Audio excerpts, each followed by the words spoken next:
kita tentunya diberikan kemudahan kesehatan oleh Allah Subhanahu wa taala hendaknya. Jadi sedikit ya, saya ingin bercerita tentang apa yang terjadi akhir-akhir ini di negeri kita, perjalanan. Memang dinamika perkembangan negeri kita ini cukup menurut saya cukup khawatirkan dalam artian geopolitik dan ekonomi serta kejadian-kejadian ya, perilaku dari pejabat kita akhir-akhir ini luar biasa sekali. Ini perlu menjadi perhatian kita semua, terutama sekali bagi seluruh rakyat Indonesia dari Sabang sampai ke Merauke, karena kita tahu sendiri ya, mulai dari pejabat yang paling tertinggi pemimpin kita sampai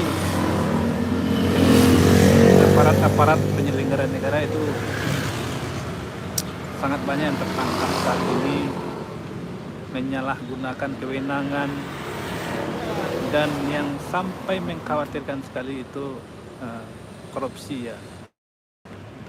Jadi mudah-mudahan sekali lagi saya sampaikan negara kita ini aman-aman saja, dan harapan saya tentu kondisi ekonomi kita tentu semakin hari membaik.